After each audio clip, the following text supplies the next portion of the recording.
This is the Season Long Podcast.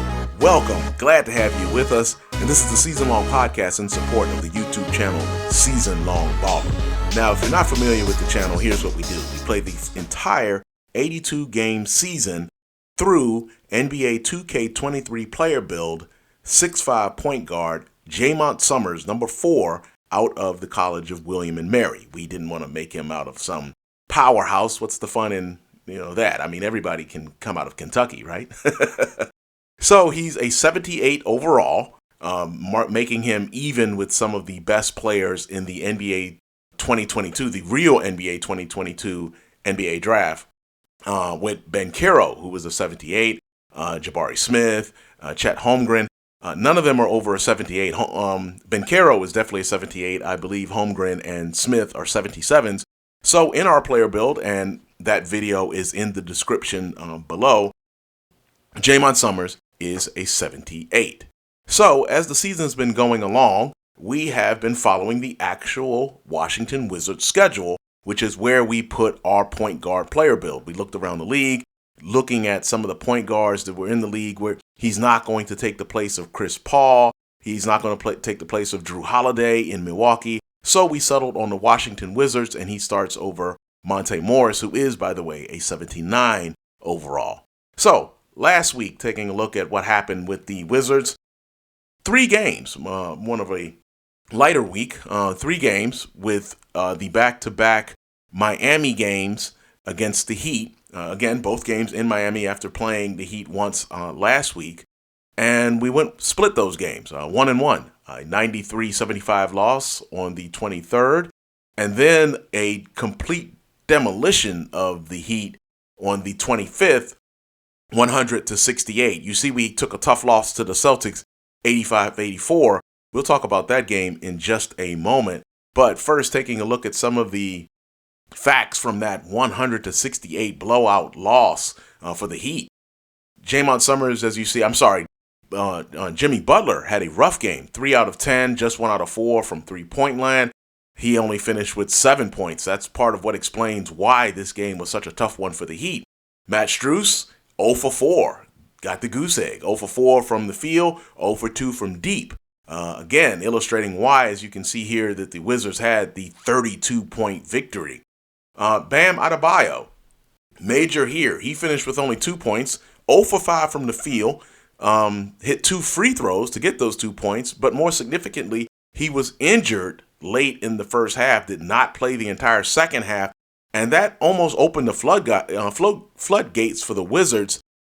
Dedmon came in to play the center position, and he is not the shot blocker and the just overall player, athletic player that Adebayo is, and that pretty much changed the complexion of the game. Adebayo never did return, and you will see that the fourth quarter was a really good quarter for the Wizards, scoring 29 points, and then overall getting to 100. And again, a 100-68 victory for the Wizards. On the Wizards side of it, Jaymont Summerz had a good game, 17 points, 6 assists, which is, again, one of the better assist totals. No turnovers, that's key. 7 out of 11 from the field, 1 out of 2 from three-point land. Again, not launching an entire slew of three-pointers. That's very rare for me as well. And again, 7 out of 11, 1 out of 2 from three-point land. No turnovers key and 6 assists, and finished with 17 points. And this is a blowout, mind you, without Bradley Beal. And that's very significant as well. Beal was injured last week against the Thunder and has not returned, supposedly out for 6 to 8 weeks. So looking like maybe January. So getting a 32-point victory without your best player over a key division rival is a major accomplishment. 100-68 again, and Summerz stepping up on that one. Turning the page and looking at the 85-84 loss to the Boston Celtics, which turned out to be the Jaylen Brown show. Now, the Celtics, speaking of injuries, the Celtics right now have the most significant injury in our simulated league. And we are playing the MyNBAE modern era on NBA 2K23. And that is Jason Tatum with an Achilles is out for the rest of the season. So the Celtics moved Brown down to the 3, and Malcolm Brogdon is now starting with Smart. Brogdon is now manning the 2. Brown had a slow start, but finished with 28 points and basically led the Celtics back in this game. Finished with 28 points, 10 out of 16 from the field, 5 out of 8 from 3. And the Celtics got the 1-point victory yesterday, 85 to 84. And Jaylen Brown had those 28 points.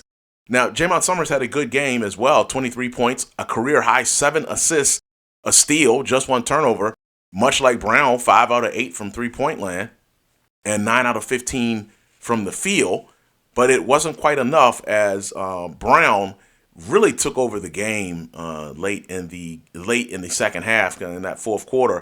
As you see, a 28-21 advantage in terms of points scored in the fourth quarter for the Celtics in Boston. And 85-84 victory. Summerz again finishing with 23 and 7. The funny thing about that game, normally right here I would go ahead and play the Jaymont Summerz clip of the week, but we'll do it a little bit different this time. This time, let's take a look at how that game kind of went down, because you really think that when something like this happens, you're going to win the game. And the first thing I have to say is, as I've mentioned before, I love that touch of big number 6 in the key, honoring Bill Russell. And what was that? Wow, what a start to the game here. Porzingis got the pick and roll from Kispert and flipped it over his head backwards, and it fell in, I think.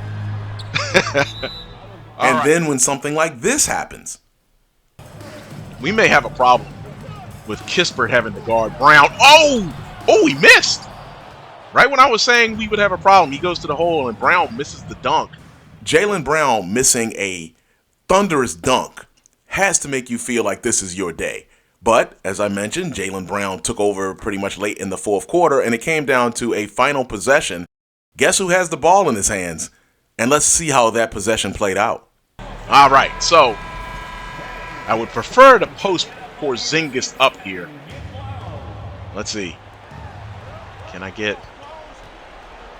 All right, maybe I can give it to... Okay, Barton gives it to me. I give it to Kuzma. Kuzma gives it to me. I'm going to shoot it. Oh, I didn't release that good. Oh, no. Oh, I'll foul Smart. Oh, that's not really the shot I wanted, but nobody moved.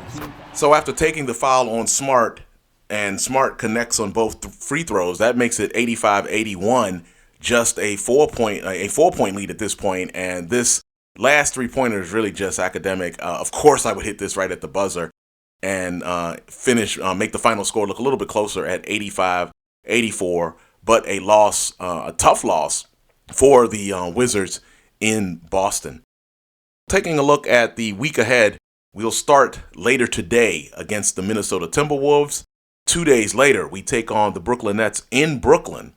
And then opening the month of December against the Charlotte Hornets. It'll be our third meeting with the Hornets. We won the first 2.